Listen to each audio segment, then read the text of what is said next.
So welcome everyone to our last presentation in room B. Martin Cech will talk about double character sum and double Dirichlet series. Okay, so thanks for the introduction and thanks to the organizers for organizing this conference and for letting me give this talk.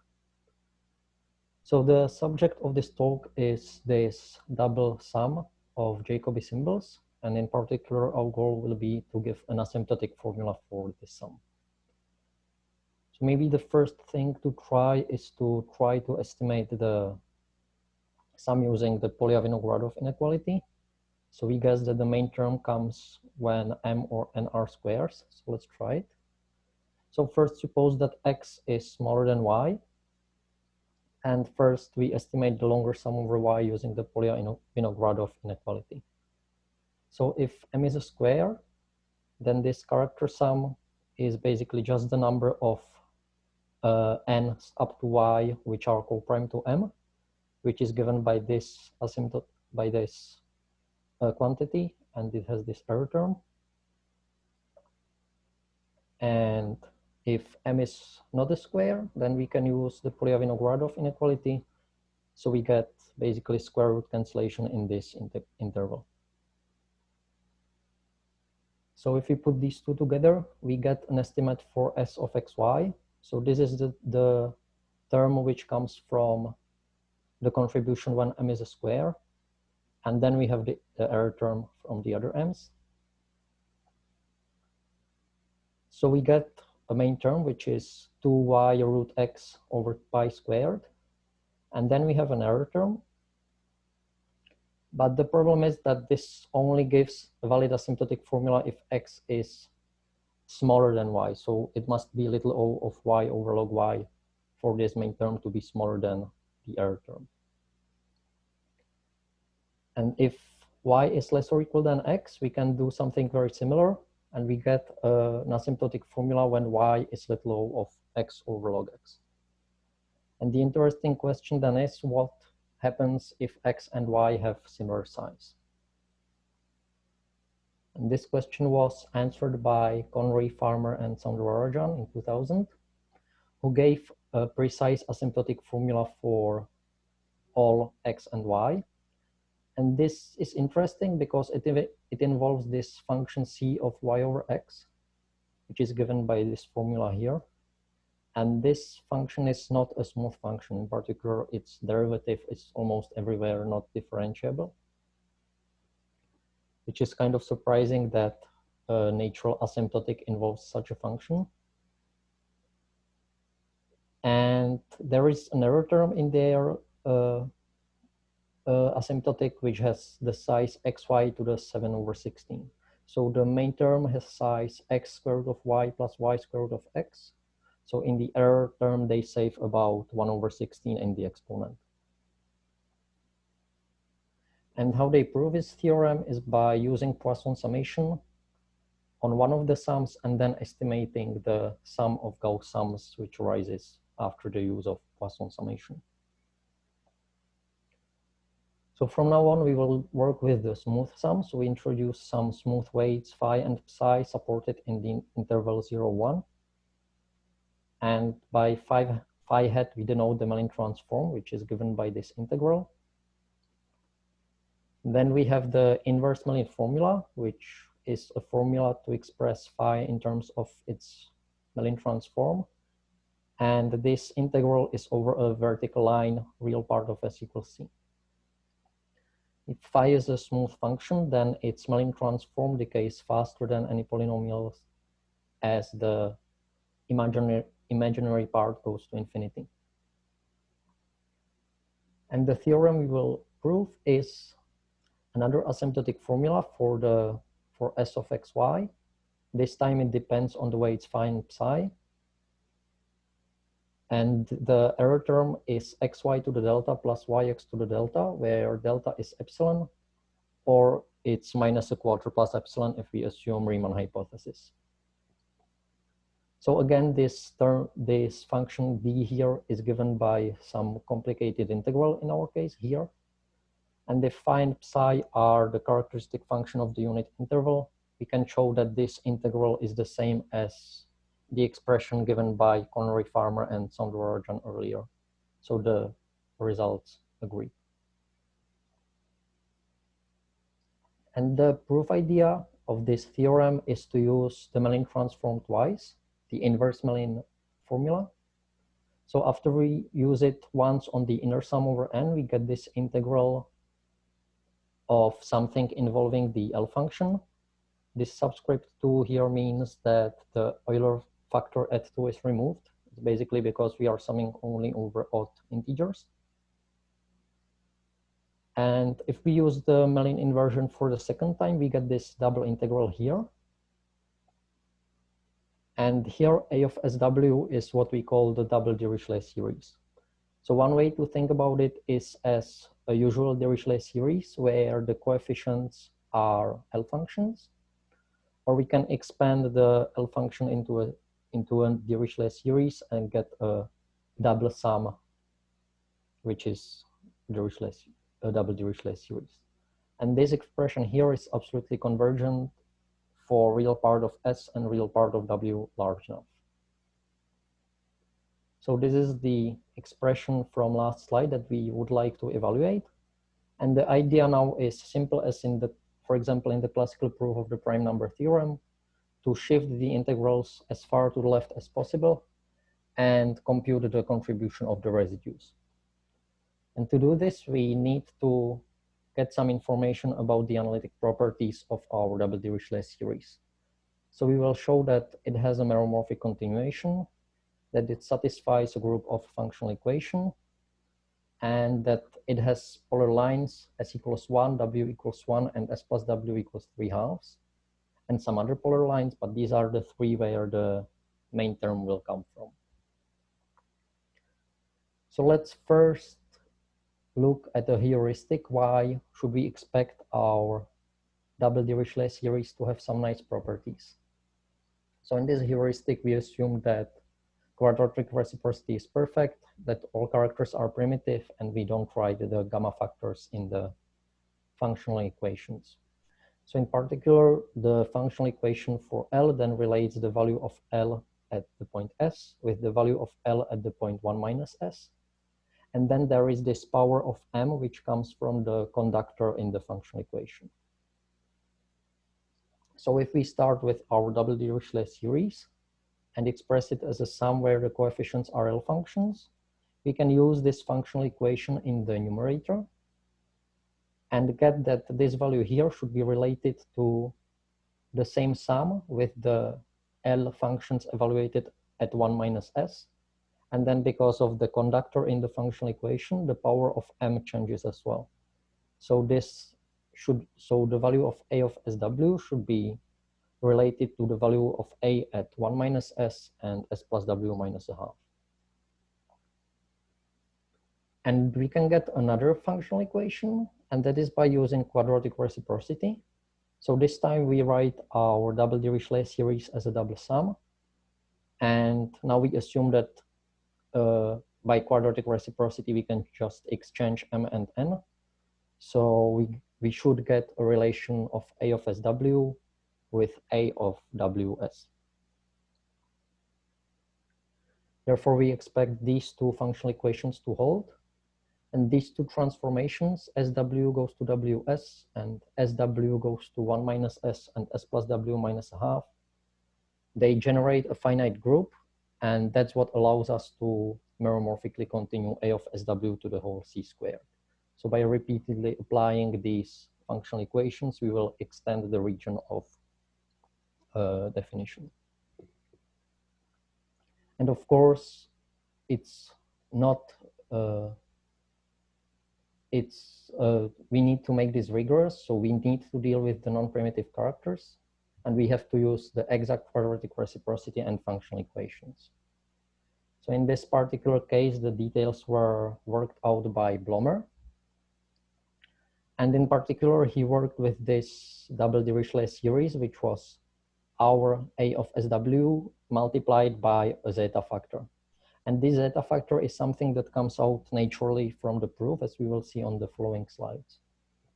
So Blomer showed that this has a meromorphic continuation. He found the three polar lines, s equals 1, w equals 1, and s plus w is 3/2, and showed that it satisfies some kind of functional equations. And all this work of his is part of a general theory of Baum, Diaconou, Friedberg, Goldfeld, Hofstein, and others who have a similar theory for higher degree L functions, for example. So let's just sketch the proof of Blomer. And the most interesting part is dealing with the non-primitive characters. So first we introduce some characters psi and psi prime into our double Dirichlet series. So these will be characters modulo 8, and these will then help us to express some conditions on the coefficients modulo 4, which will later help us to deal with the quadratic reciprocity. So that's why we introduce these two characters. And then to deal with the fact that chi-m is not always primitive, we write m as a square free number times a square. So, and then we write this sum over all m's as first a sum over square free numbers. So now all the characters here are primitive, and we get an extra factor coming from the m sum over m1s, which is given by this expression here. So now let's compute what these extra factors are. So this is the sum over m1. And in this case, we can just write this product as a sum over all divisors and exchange the two summations.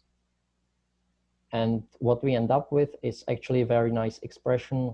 It's a ratio of the Riemann zeta function with the L function evaluated at some point.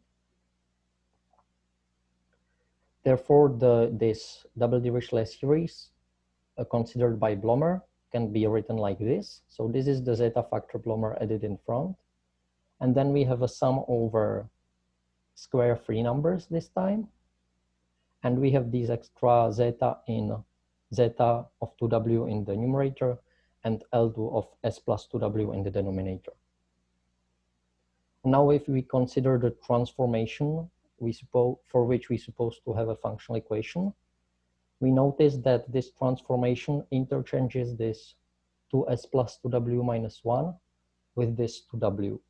So that's the reason why we introduced this factor there, because this zeta of 2w showed up in the formula. So we added this extra factor there for this functional equation to hold. And then this point s plus 2w, it just stays the same under this transformation. So we don't need to do anything with this extra factor here. So this sum, it converges absolutely for real part of w greater than 1 and the real part of s plus w greater than 3/2. So this comes after using the functional equation for L in the numerator and then estimating the size of the gamma factors. And if psi is the trivial character, then the summand that corresponds to m0 equals 1, this L2 will just be the zeta function. So there will be a pole at s equals 1. And we can compute the residue from this formula, which is zeta 2 of 2w over 2.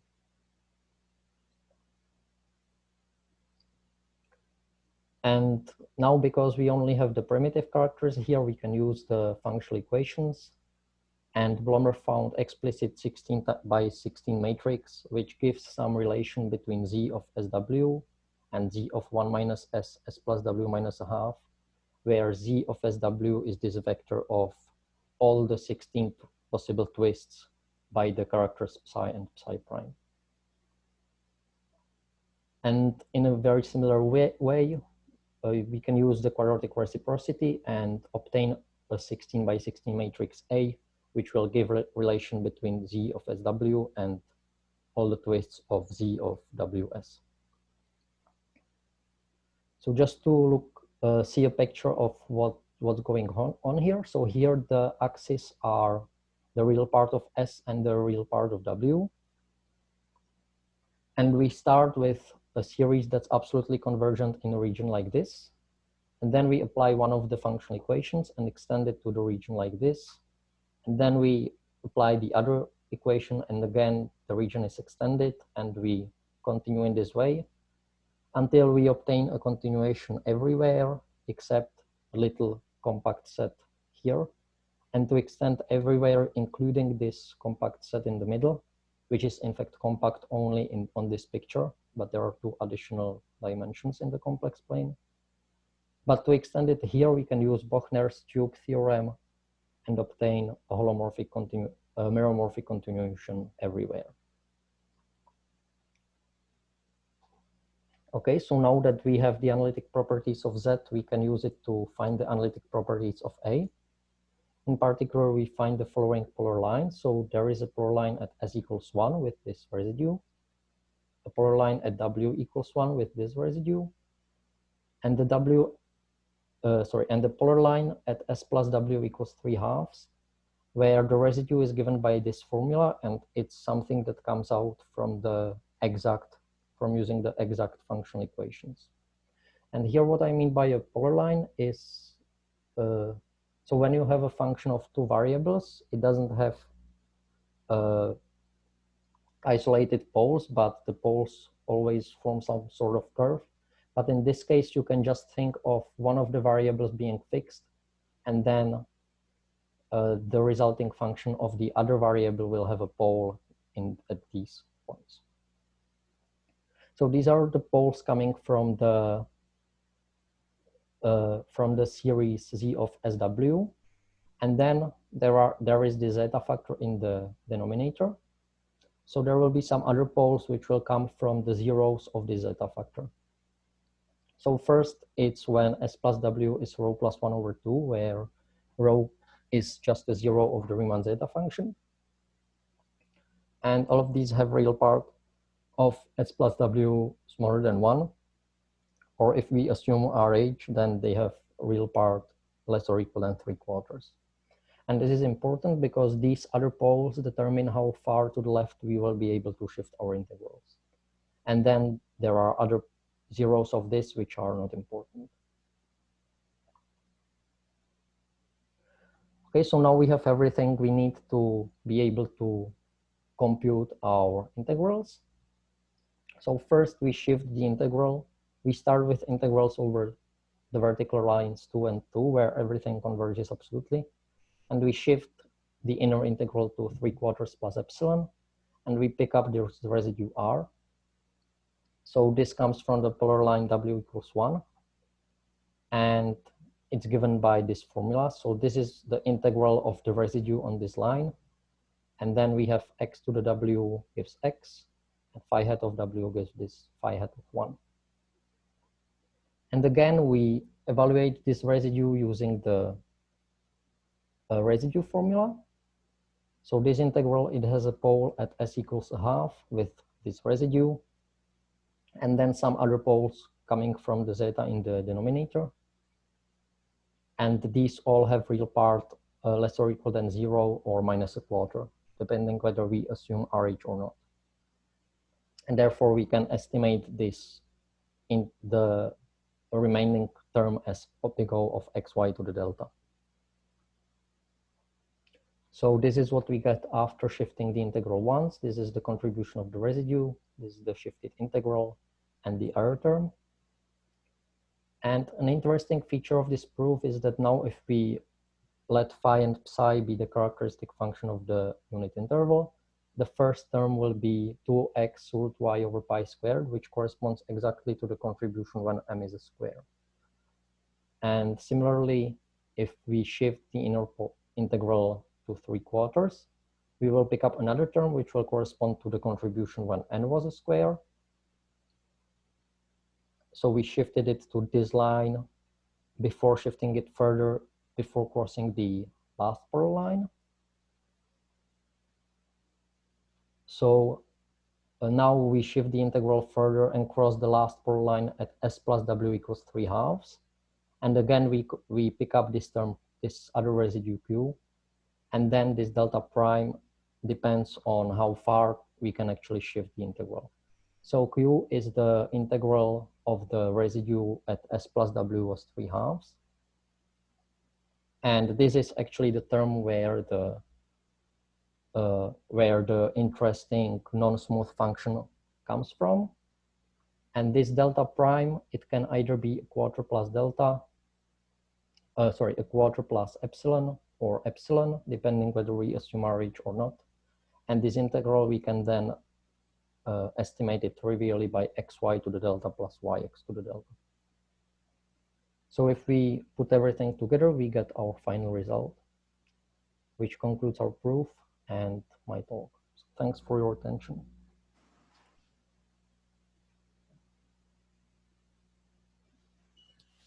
Thank you very much for the talk.